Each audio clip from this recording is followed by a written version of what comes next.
नमस्कार मित्रांनो, कायदा व्हिजन मध्ये आपले मनपूर्वक स्वागत.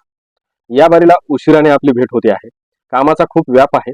कामाच्या ओघात आपल्याशी चर्चा करण्यासाठी वेळ मिळाला नाही. आपले आता बरेच व्हिडिओ आपल्या कायदा व्हिजन या युट्यूबच्या चॅनलवर उपलब्ध आहेत. आपण या सगळ्या व्हिडिओला भरभरून प्रतिसाद दिला आहे, देत आहात. त्याबद्दल मी आपले अगदी मनापासून खूप खूप आभार व्यक्त करतो. वेळेअभावी यावेळेस उशिराने व्हिडिओ बनवत आहे, त्याबद्दल क्षमस्व. यापुढे मी आठवड्यातून किमान एक तरी कायद्याची माहिती देणारा व्हिडिओ आपल्यासाठी आणेल. अजूनही ज्यांनी कोणी आपल्या चॅनलवर अपलोड व्हिडिओ पाहिलेले नसतील त्यांना मी विनंती करतो की आपण ह्या आपल्या कायद्याच्या चॅनलला आवर्जून भेट द्या, जेणेकरून तुमच्यापर्यंत कायद्याची माहिती पोहोचेल आणि आपल्या चॅनलचा जो उद्देश आहे तो साध्य होईल. चला तर मग आजच्या विषयाकडे. आज आपण अनेकांना पडलेले प्रश्न, जसे की पोलीस कोठडी म्हणजे नेमके काय, न्यायालयीन कोठडी म्हणजे काय, पीसीआर आणि एमसीआर म्हणजे काय, रिमांड म्हणजे काय आणि ह्यासाठी कोणता कायदा आहे, कोणती कलमे आहेत आणि नवीन कोणता कायदा, नवीन कोणती कलमे आहेत, हे सर्व माहिती ह्या व्हिडिओमधून पाहणार आहोत. चला तर मग सुरू करूया. पोलीस कोठडी पीसीआर म्हणजे काय?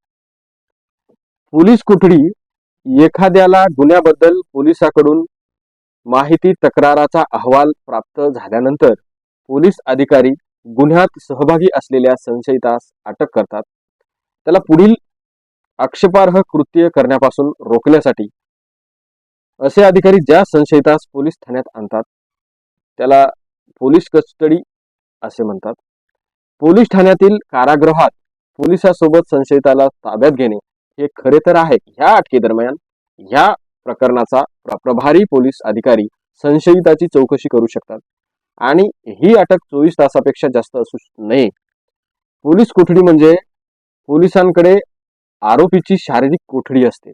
पोलीस कोठडी रिमांड किंवा रिमांड म्हणजे काय तर एफआयआर झाल्यावर संशयित आरोपीला अटक केल्यानंतर पोलीस कर्मचारी किंवा तपास अधिकारी ज्यांनी 24 तासाच्या आत संशयिताला न्यायालयासमोर हजर करणे आवश्यक आहे. या 24 तासामध्ये पोलीस स्टेशन ते कोर्टापर्यंत आवश्यक प्रवासाचा वेळ वगळला जातो.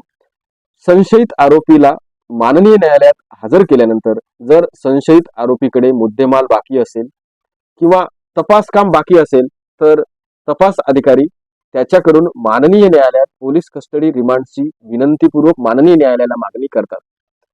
म्हणजे त्यालाच पीसीआरची मागणी असं आपण म्हणतो.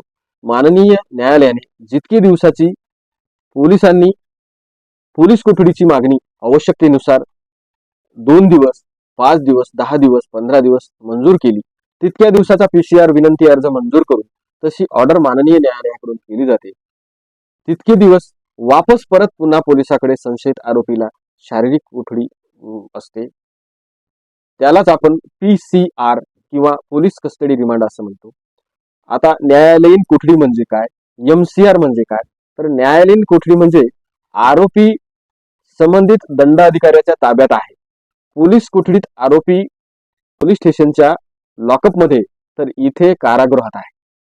तर मग ते हर्सुल जेलमध्ये असेल, येरवडा जेलमध्ये असेल, तिहार जेलमध्ये असेल किंवा अन्य कोणत्या तरी जेलमध्ये असेल.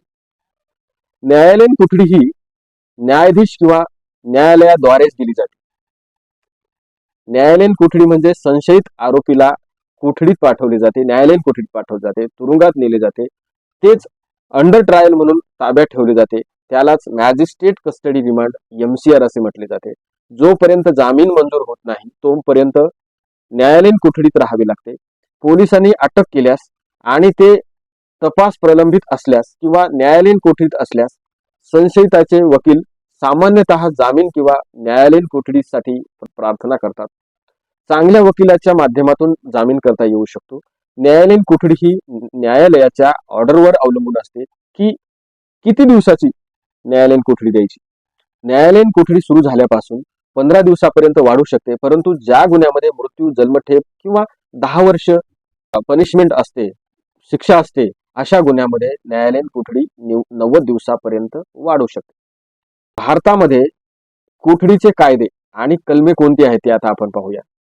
तपासाच्या उद्देशाने एखाद्या व्यक्तीला ताब्यात ठेवण्याच्या तरतुदी भारतात फौजदारी प्रक्रिया संहितेच्या कलम 167 उपकलम 1, 2, 3, 4 तर नवीन कायदा BNSS म्हणजेच भारतीय नागरिक सुरक्षा संहिता 2023च्या कलम 187 उपकलम 1, 2, 3, 4 द्वारे नियंत्रित केल्या जातात.